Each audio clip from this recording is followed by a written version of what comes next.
were able to take some time out to come to this really valuable conversation.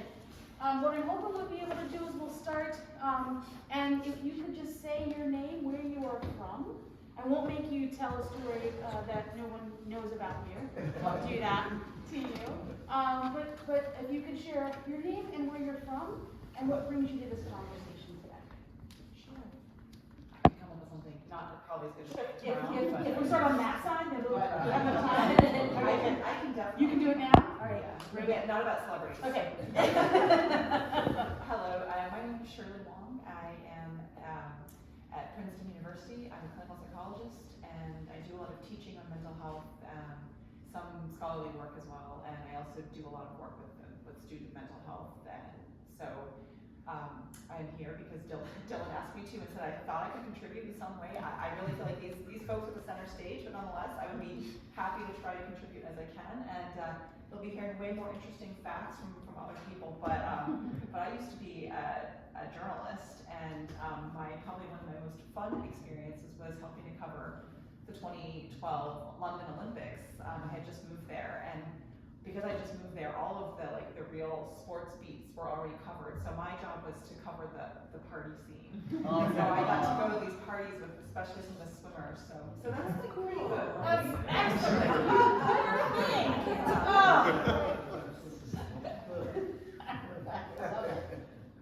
All right, well, little surprise to me, my name is Wilson Bagley. I work at Catholic Charities. I live in Trenton, New Jersey. My family's been here for 100 years. Yeah, so we got a lot of history here. Come from a family of ministers. You know, I'm a musician. I have two brothers that teach at high school music teachers. We're a musical family. I'm a MAC coordinator. I've been in that position for 9 months. I came from mostly mental health. I'm a peer specialist because I too was an addict. I too was homeless, so I had a pretty rough time, you know. And I've been in Cap Chat for 16 years.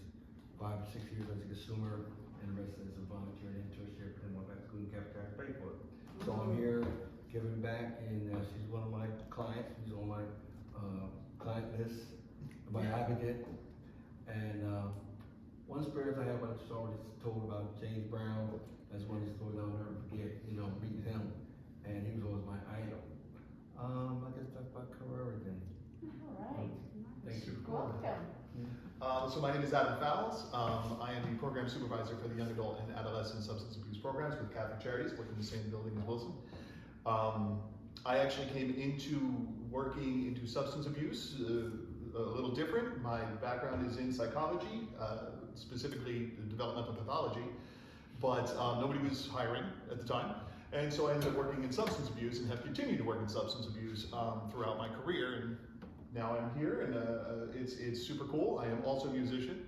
I didn't get to meet James, so it's making me feel some kind of way. But I'm very happy to be here. It's very, very cool. Good evening, my name is 𝘎𝘳𝘦 𝘠𝘕. I am the Clinical Director of Operations for Corner House in Princeton, New Jersey. I have a background in marriage and family therapy, and so I understand that substance use disorders is not an individualistic disease, it is a systemic one. And so it makes no sense to heal the individual in their disorder and send them back to a sick system. So I have been honored to intern at Corner House over 25 years ago.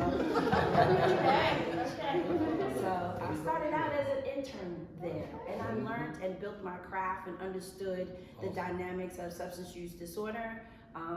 Launched my marriage and family therapy, degrees, and then, of course, launched and went out. I worked at Catholic Charities at once upon a time. I've also worked for non-for-profit and for-profit here in Trenton, New Jersey. So Trenton is my home. This is where it bred me, I like to think, a lot of. And so being asked to come back to the place where your foundation professionally started is an honor and a privilege.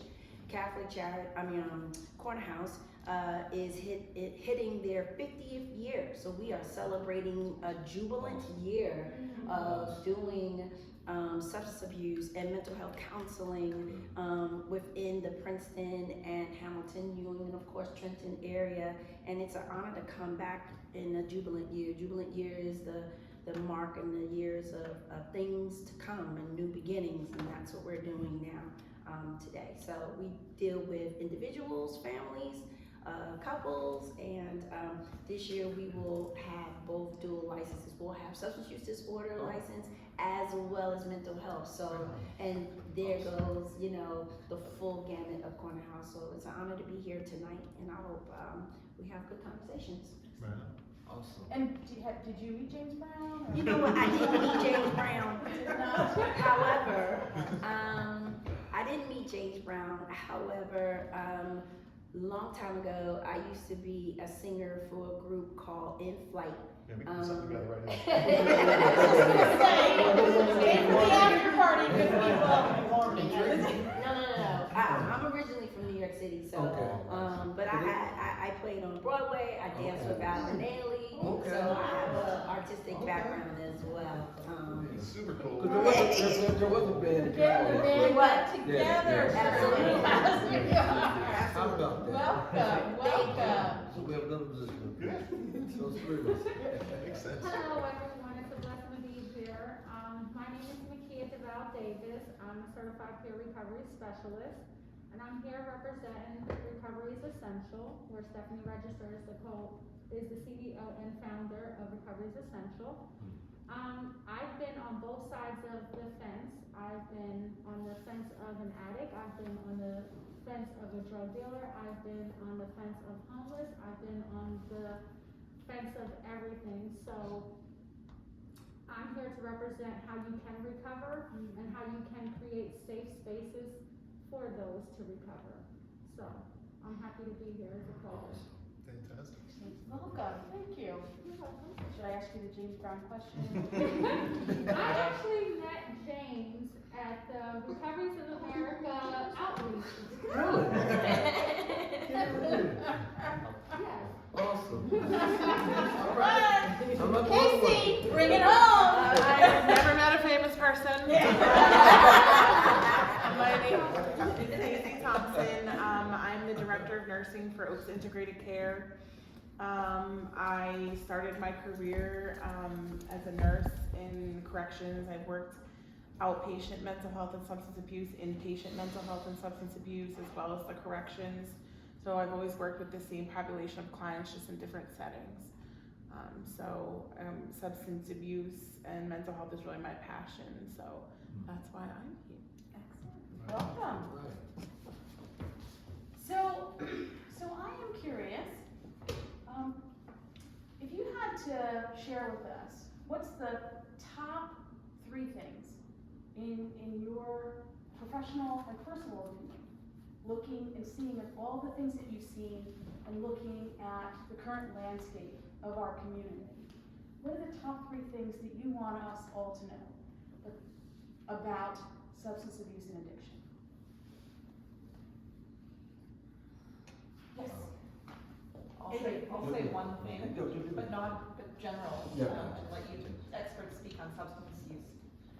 I think one of the overarching things that I think is just really important is mental health stigma and the recognition that it can really be a barrier for people to seek treatment because they feel ashamed, they feel blamed, and it's seen as different than a physical illness. And I think that is something that has gotten better over time, but there's still a ways to go. You know, there's so many people, substance abuse, but also all kinds of mental health disorders. Far more people need treatment than actually seek it out, and stigma is a really big barrier. So I think that's one thing that I just want to highlight, just generally about mental health.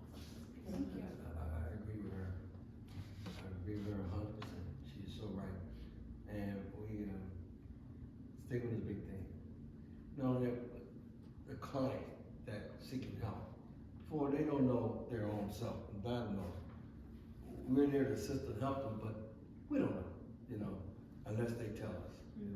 I speak from my own experience when I became cafeteria 16 years ago, homeless, I was an addict, I was used for many years.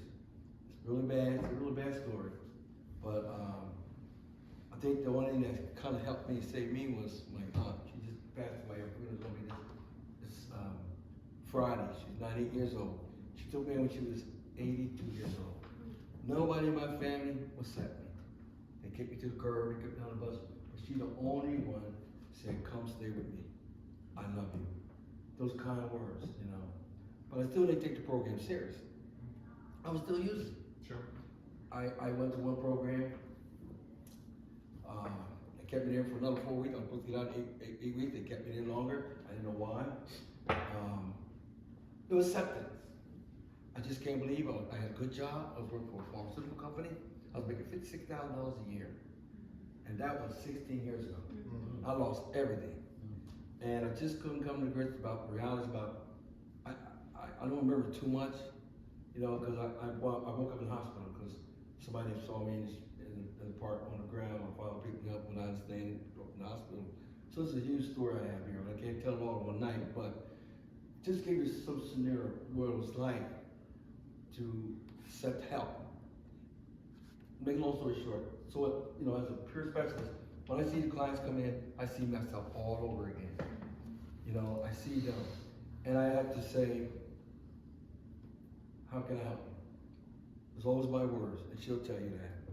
How can I help you? And what do you need from me? Because for one thing, it's a trust issue when they come in. John, you know that. Absolutely. Some of y'all know that. You know, and you know, Casey, it's a trust issue. You know, even the people I took, when you call me, you know, because we're partnership with her, and I'm in a car and I'm probably saying the same thing you were saying, the same thing to her, what I was saying to her. Hey, don't give up. Don't give up. You know, you made the first step, you know, and don't worry about what people think or how they feel or whatever. They're not gonna understand. Is you supposed to learn and understand what you gotta do for yourself, you know, to set your, you know, recovery and the treatment that you need that can help you have a productive life. You know, everybody deserves a second chance, you know. And I tell my clients all the time, you know, don't give up, you know. But it's a long story. I can't take one, but I'll leave some of you guys to some more. It's beautiful, man. Thank you. One of the things, actually, that has to do with a little bit of what was just said previous to me, is that the amount of comorbidity that exists between substance abuse and mental health. I believe that the commonly accepted statistic is about 50% of people with chronic mental health disorders also have a substance abuse disorder.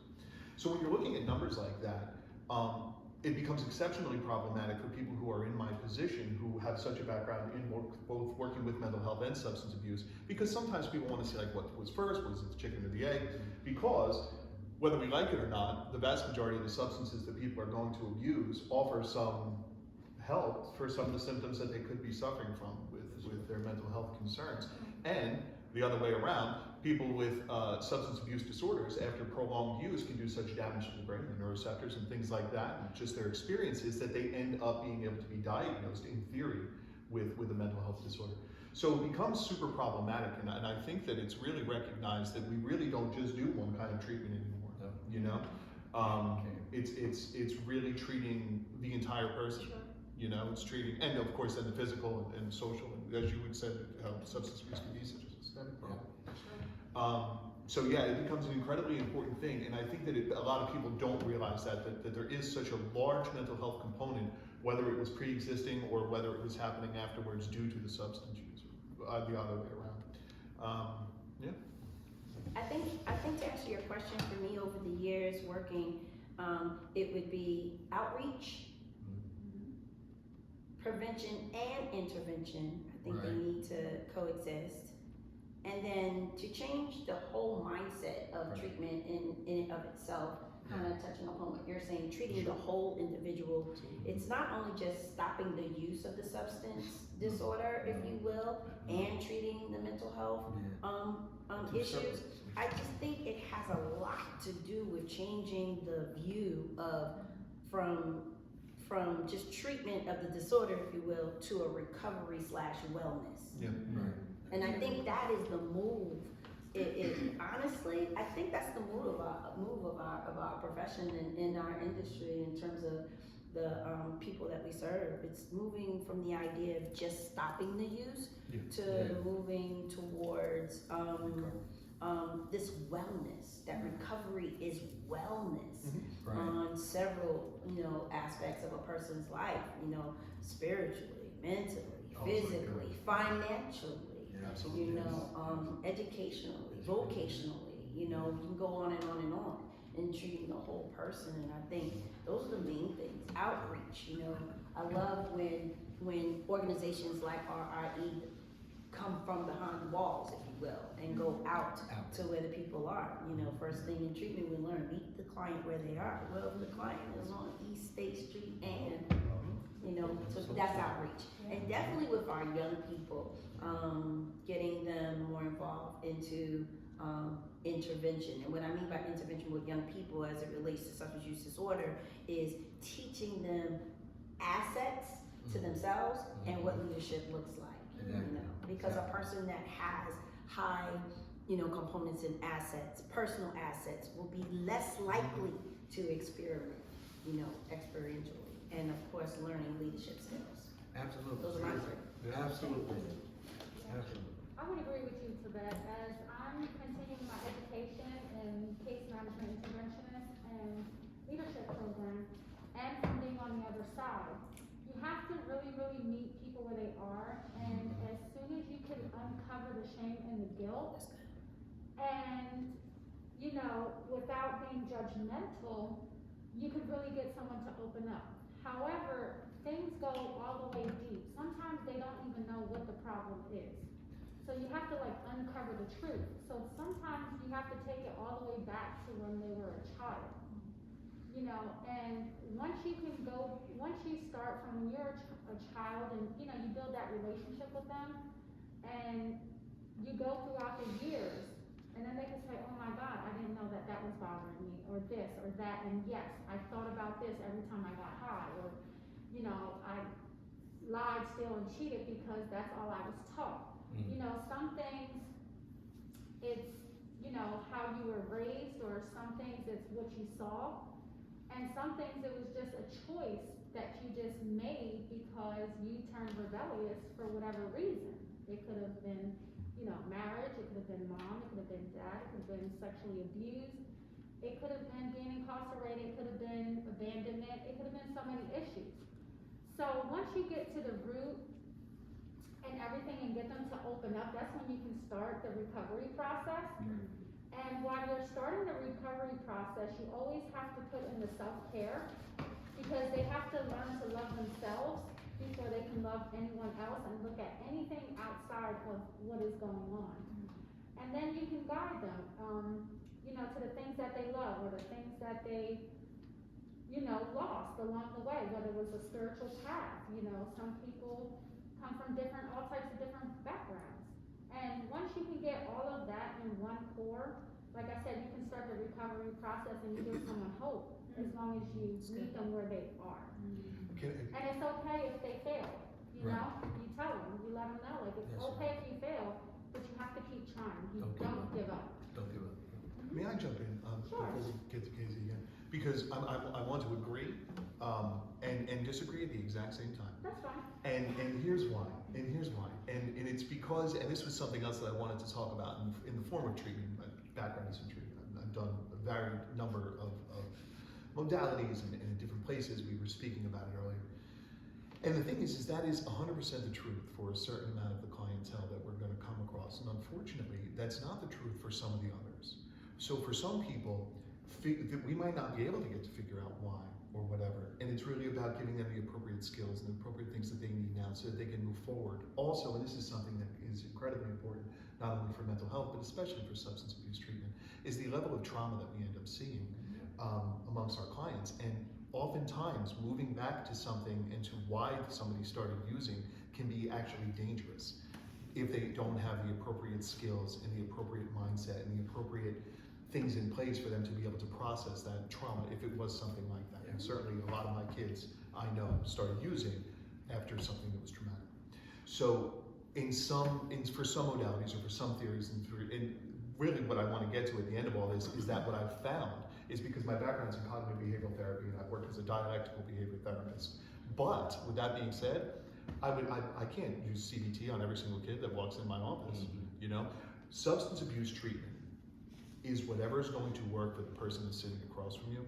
And that is something that I think people really ought to take away from this at the end of all this, is whatever's going to work for that individual is what it is that we ought to be doing. right? And that could be a different, and like literally, I have to use different modalities of treatment and different stylizations of treatment, different thoughts and processes, and things that I do on a daily basis with every single kid that I see individually. And I'm at peace with that, because at the end of the day, the only thing that's important is that they're getting the help that they need, not what my training was, or my specific take on it, or my slant on it, or what I think they should do. None of that matters. None Well, of that again, matters. like I said, you meet people where they are. Yeah, 100%. And when you're in a facility and you have all the network that you need, Yeah. you give that person the proper help. So Sure. however it goes, when you're speaking with them and you build that relationship and that bond, they have that trust, you show them love and grace, Yeah, and you will get far. absolutely. Of course. That's why I said I wanted to agree. Yeah, no, it's totally fine, because I wouldn't just do certain things, but I would not. Oh, sorry. Hold on a second. Casey. So I would love to hear from Casey, what's your top three that you want us to know about substance abuse? You know, harm reduction is key in treating people with substance use disorders, and for a long time, harm reduction may have just been a needle exchange program, or may just have been making sure that people have Narcan in their home, Right. or you know, historically in treatment programs, it's like accidents or you're out, right? But a big part of harm reduction is also reducing use, not just eliminating. So if you have a client that's not ready to stop using, can we reduce your use, right? So I think the big, you know, push should be in these treatment programs is to not really discharge clients just because they keep having positive urines, right? I Yeah. agree. You know, I agree it with shouldn't be a punishment system. And I think that's how it's been for so long, that some organizations and clinicians and whoever makes these decisions for their policies are forgetting about the harm reduction piece and just having that client in your program and having someone have eyes on them. Right. So, and then the only other thing real quick is that like heroin isn't heroin anymore. Percocet pills that you buy off the street are made by someone that's putting fentanyl and Yeah, xylazine. fentanyl, Fentanyl is a synthetic opiate that is extremely strong. You know, it's killing people. And they have started in New Jersey, I was in a meeting the other day and I heard them talking about if you took a sample of 10 different drug dealers' heroin from across New Jersey, there probably wouldn't even be any heroin in the sample. So we have fentanyl, we have xylazine, which is a horse tranquilizer, we have people buying cocaine laced with fentanyl. So back to harm reduction, like we should be educating people to test their drugs even if they're not an opiate user. Absolutely. They make fentanyl test strips that you can test your cocaine before you use it. So I think that's a good thing to consider when talking about like the big problem. Thank you for that. So I wonder, can just a couple of you all just give us the lay of the land? What are we looking at as a community? What does it look like in New Jersey, in Mercer County, and Trenton right now? The substance abuse landscape. How many people? Where's it happening? Also about the K2. Oh What yeah. they call the Buddha board, and that one tends to get, but you know, that's showing up in the emergency rooms. It's showing up exceptionally, a little bit too much. And what's really upsetting about it is a lot of people who are buying stuff on the street, especially some of my kids and stuff like that, they really have no idea what they're buying. It can look very much just like marijuana, and they're using it. And having worked in crisis for 7 years, I saw people come in, and their family was like, they just smoked some pot. It was just some weed. They just smoked some pot, and they were floridly psychotic. They ended up being chemically and physically restrained. Some of them ended up on psychiatric units, and some of them didn't come back. They ended up basically floridly psychotic or with a psychotic disorder diagnosis like schizophrenia or schizoaffective disorder. And it's incredibly upsetting because here, I mean, right, they shouldn't be using any of these things, right? That's fine. But they are, and it's a big difference between somebody who went out and thought that they were going to use some marijuana and someone who used something that was going to end up debilitating them for the rest of their life, and not even being able to then even participate in the level of treatment that they were required to be able to get better. And that's incredibly upsetting, you know, as a professional, because you're removing the ability for the people to then even have the opportunity to engage in any level of treatment. So K2 is a signal spice stuff. So One- And it has fentanyl in it too, so people Yeah. got tested, said they never touched the fentanyl, they only smoked that and they showed up in their urine. So, one thing, I'm pretty sure it's in every county in New Jersey. There was a grant, given, Trenton Health Team, received a grant to run the overdose fatality review committee for Mercer County. So I do participate in that, and, we, have this wonderful, like, geospatial mapping for all of the overdoses in Mercer County. We're able to see these hot areas. We've developed an outreach committee off of the ORFT. I think you guys come to that meeting. Yeah. Just talking about, okay, this is what we're gonna do. We're gonna go to this hotspot, we're gonna bring Right. bags, we're gonna bring Narcan.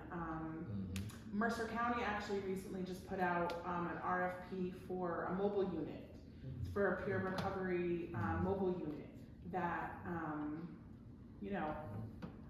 I don't care who gets it. We did apply for it. I just want it to be out in the community, doing what it's meant to do. There are more resources coming available to help with the issue. I just think the only thing that we could really benefit from in Mercer that we don't have is an inpatient facility that takes Medicaid. So we all just collectively, as a global humanity, went through this moment.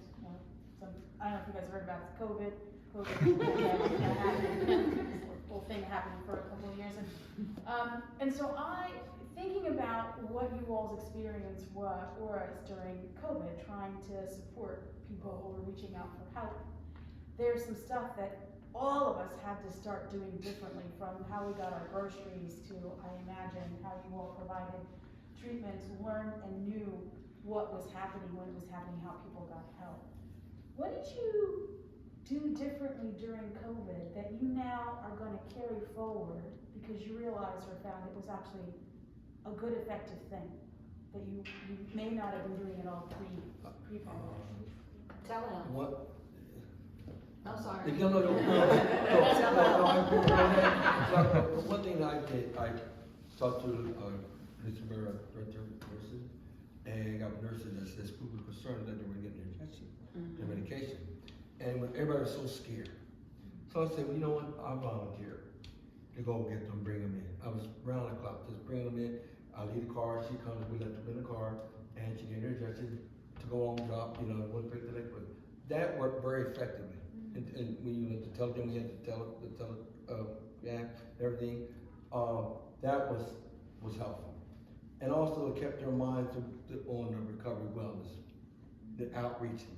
So we used outreaching a lot too, to check on them. And it's very effective, you're right, because you're not leaving them out there alone. Somebody cared. And our enrollment got a little more higher. Outreaching is very effective too, for everything we do. I mean, I think that's important to say, grassroots efforts or grassroots organizations that's being birthed out of the pandemic. I run a group and I sometimes tell my clients, I tell them, listen, you working on a personal epidemic in a global pandemic. I'm trying to restore your life. You know what I mean? You know what I mean? But it was the truth. It was so the truth. And if these one-liners and that's what it took to get them in. And then it was so funny because you would hear them say, you know what, you're right. I'll be here next day. I'm like, great. But absolutely, it's RIE, it's other organizations that are really from the ground. It's that grassroots work. It's those men and women that's like, all right, let's roll up, you know what I mean? And go out and take the needs to the people. And the reason why I yelled out telehealth is because honestly, agencies had to figure out how to stay afloat. You understand? And still provide a service, but still keep their doors open. We're business at the end of the day. So what I like about telehealth now is that it even gave us a further reach, and it addressed, I felt, some of the some of the other mental health disorders that keep people more isolated and inside, not just COVID alone. We're talking about agoraphobia, we're talking about people with heightened anxieties, right? Who still needed the help, so they were able to receive that in the comforts of their own environment on a regular and consistent basis. And so I don't think telehealth is going No, they just anywhere. extended the Absolutely. bill for another 2 years. I don't think it's going anywhere, and I think agencies moving forward are going to have to adapt to become hybrid agencies that you have face-to-face, interactions and facilitate treatment that way, and also the ability to still have a vibrant telehealth community as well. And that includes your treatment providers or your providers that's doing Vivitrol and, MAT services, your follow-up visits, may have to, keep that client engaged through that, absolutely. I'm sorry, medical assisted treatment. Those are your Vivitrol, your Suboxone, that's your. It's all the medication that someone would Methadone, take right. to assist them in maintaining their sobriety. Yeah, I don't think so, but I worked with this in the past. I worked in the Midwest for a while, and telehealth is big out there because of the rural areas. Yeah, they don't I have any almost other took a choice. job in like the outback of Alaska, which is like almost like a third world country, and I was going to have to work with all these villages, and I was going to have to do all the telemed, but it was too isolated. I decided that I'll just go work like in Oklahoma, places like that instead that I did. But telemed has been around for the longest time in more rural states. Sure. Where they can't get into the city. Yeah, I'm curious, it is great. So your clients, they have computers at home, are they using their So phones? that was a Like- very big challenge. Yeah. We did get grant funding to provide smartphones to the clients that had no access. We used agency funding to provide. We set up kiosks at our location so the clients that didn't have the technology could come in and use ours. So that's what I figured would be an issue. Okay, good. So that you did the outreach with some technology. Yeah, Yeah. community partnership is important as well. I'm sorry, Keith. Community partnership is important too, just like you said. So we would use the public library, you know what I'm saying, and then ask them or try to coordinate with them to provide maybe a certain amount of computers, of course, for anonymity and confidentiality. And so I know Princeton, Princeton Library had that available and accessible for us, as well as we still had this hybrid staff that said, look, I'll mask up and I'll go in. And so when clients need to see their therapist, they might have gone to room 19 or room 18 and saw their therapist. So yeah, it was about being innovative and thinking outside the box. And it was really calling us to a different plane in our field, which I think is a good thing, actually. You're right, because it does want to fit. So Kim, hold on one second, you were gonna say something? Yeah, they also had organizations that were going out, and we had Medicaid and other insurances, they were able to provide, laptops. Okay. And everything for free, of charge to the patients or clients or just people in general. So Wilson, you were gonna? Oh, no, I was reading what she was saying, because we were doing the same thing, picking up clients, putting them in the car, and talk to the doctor right there on the phone, Yeah. That was just, reading. So one of the things that I hear and that I've even experienced in just trying to partner with someone else, if I'm somebody who is struggling and I'm isolated, I've never gone and gotten help before, how do I know where to go? If I don't know what I don't know, and I don't know any of you good people, and I didn't get a chance to come to this conversation here, is there a no wrong door? Where would I go? Well, to be honest with you, I think that a lot of people end up going to the hospital. Which is the wrong place to go. Which is the wrong place to go in general. But at least the hospital has the numbers. You know what I mean? Like if you go to the hospital, and now some of the hospitals have gotten a little bit better with having people in the ER. They'll call out to 𝘎𝘒, the Mercer County Alcoholism and Drug Addiction. So they'll do some of those things. So it's getting better. So maybe when you were there, that was happening. Sure. But one struggle that we're really having is working with local ERs to get them to initiate medication, mostly buprenorphine, in the emergency rooms. Cooper University Hospital, Dr. Rachel Haraz she's light years ahead of everyone, and they initiate in the ER, they follow up, it's just, that's one big barrier that we're having in Mercer County right now. I didn't realize it was still that bad. Because the grant was there, the money in the plan was there for it to happen in Capital Health Systems when I was there. I guess it just never happened. Well, what I would say from my personal experience, we have local hospitals in the ER where they contact us, and us peer recovery specialists will go out and we'll help them get treatment right away. Okay. There's times, yes, through work.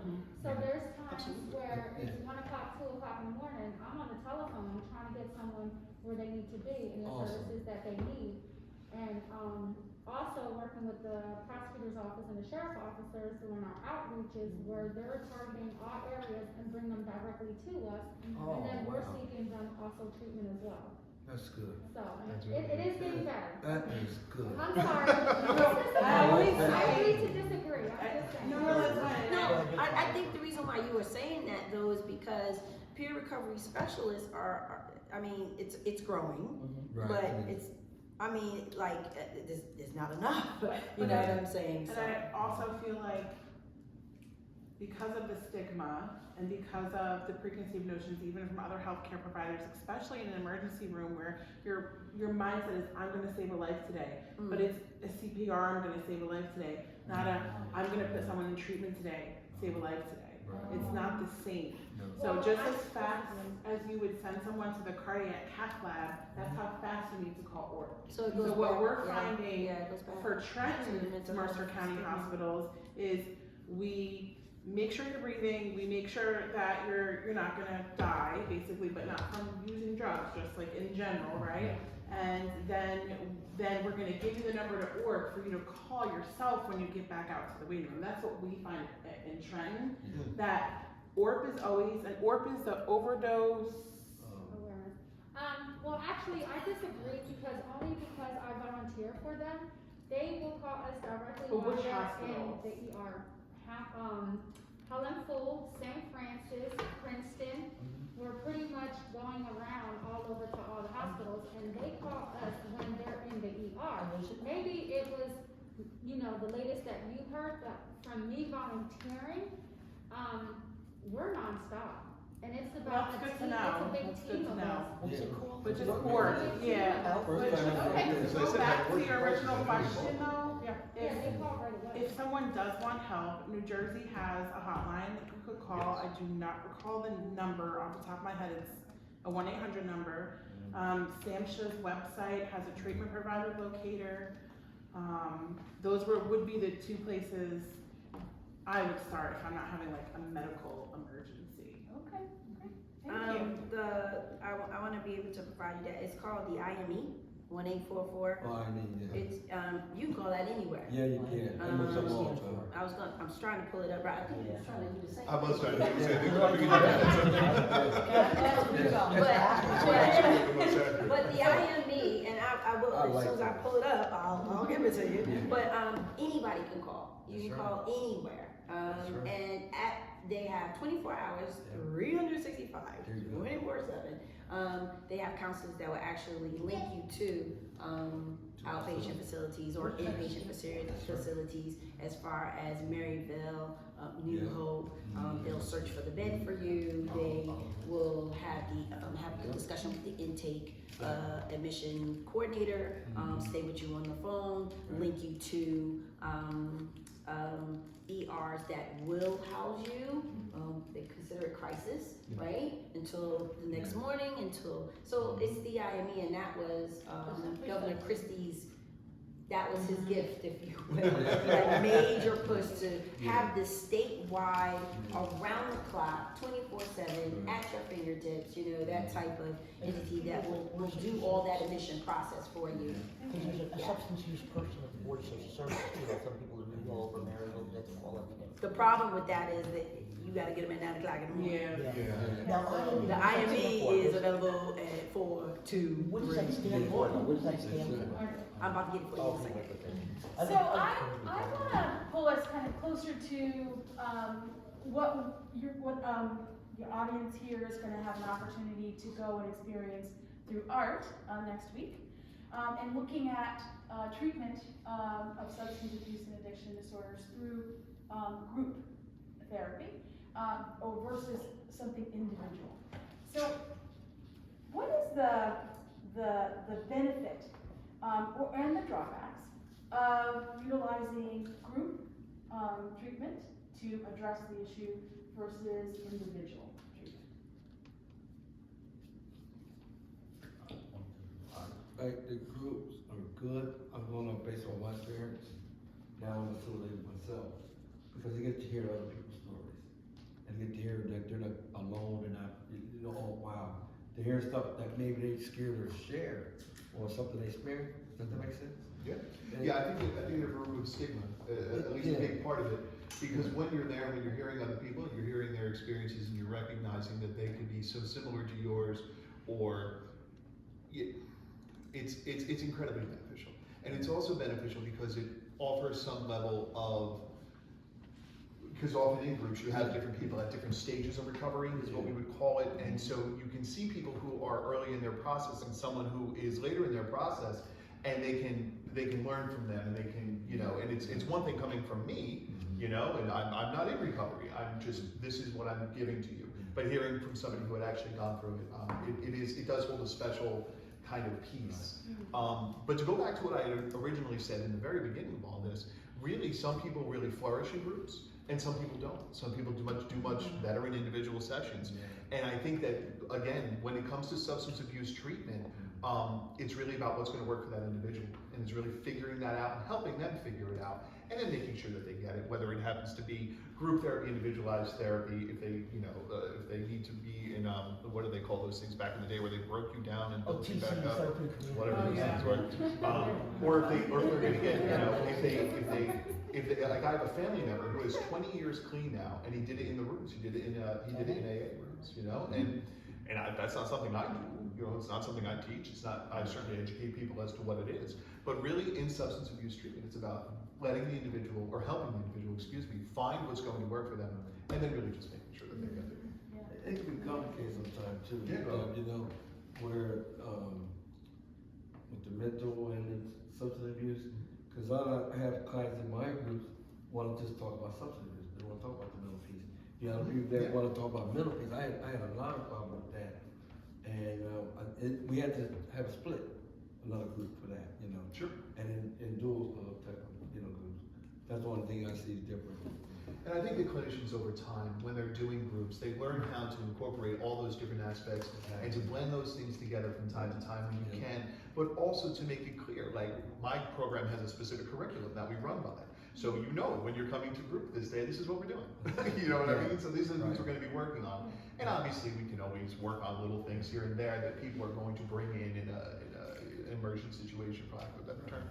But yeah, I mean, when people know what it is that they're doing, I like structure. I'm a big fan of structure in substance abuse treatment. So if they, you know what they're coming in for, it's much easier then to work through those things. I think what you're talking about when you talk about group experiences is also, again, coming outside of what substance use treatments have been in the past, the cognitive behavioral, right? So people, like you had mentioned about trauma is huge.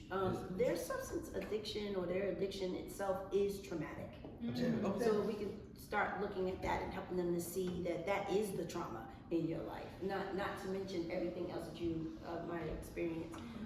𝘎𝘳𝘰𝘶 talked about in doing group therapy, he talked a lot about how group work is its own society.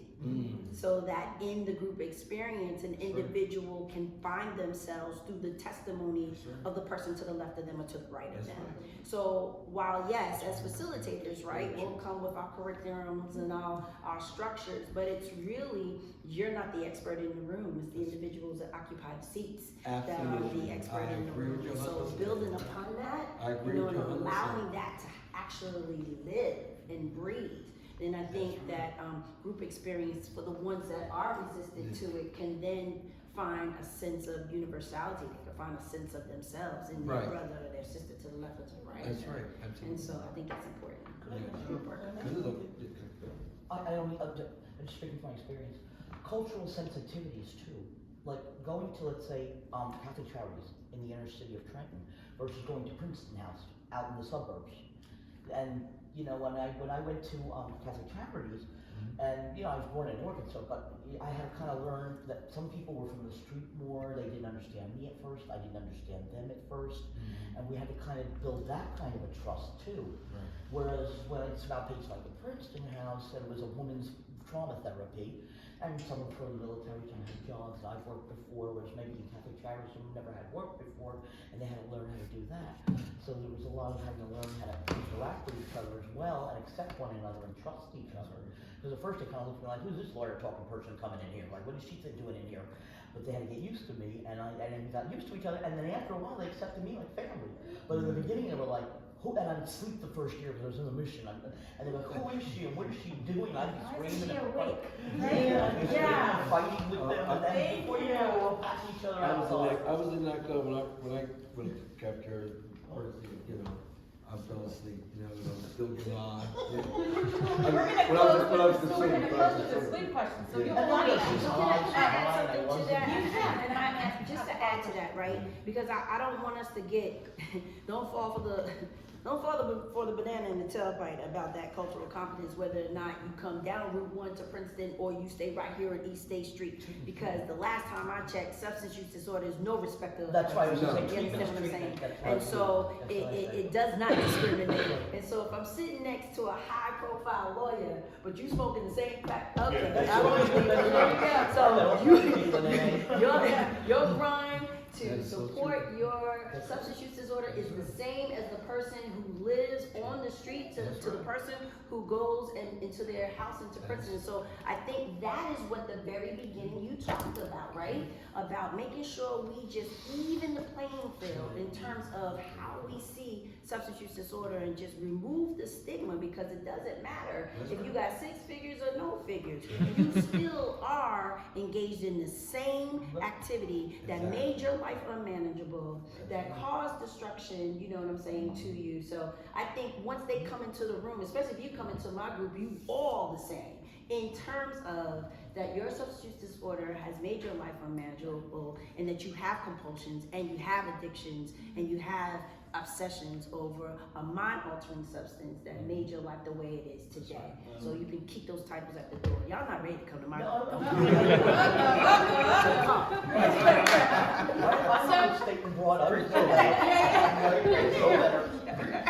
I went down there too. Let me do a follow-up question around kind of art as being instructive and helping us to learn what we need to be able to learn as we all coexist together.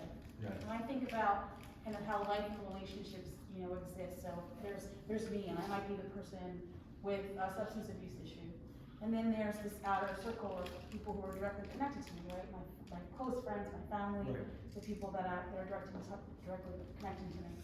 And then there's that an even further circle, which might be, you know, people who indirectly I know or don't know, but just general community.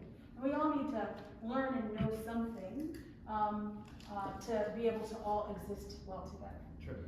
So I want to talk about resources and education, so that would help us all be able to learn and know what we need to learn and know, so we can all be connected and help each other to move in this world and make this world work, because it really does need to work slightly better than it is working now. Yeah?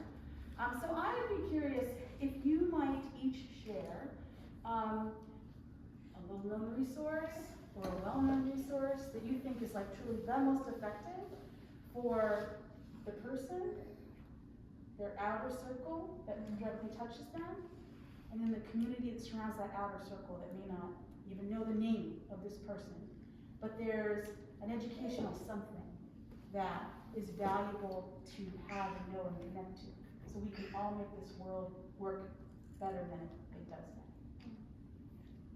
And you can throw it for any one of those. Well, I'm gonna jump first because All I'm right. gonna take the easy one. Yeah. And it's Al-Anon. So, which is a family, so it's basically Alcoholics Anonymous or Narcotics Anonymous, but it's for their families. And it's a wonderful support system. And again, you're going to see a significant diversity of folk in it. and with different experiences, and their people are gonna end up having to abuse different drugs, and it's not for the patient, it's not for the client, it's for their families. And it's a wonderful, wonderful system, it's beautiful, to be quite honest, and it's primarily,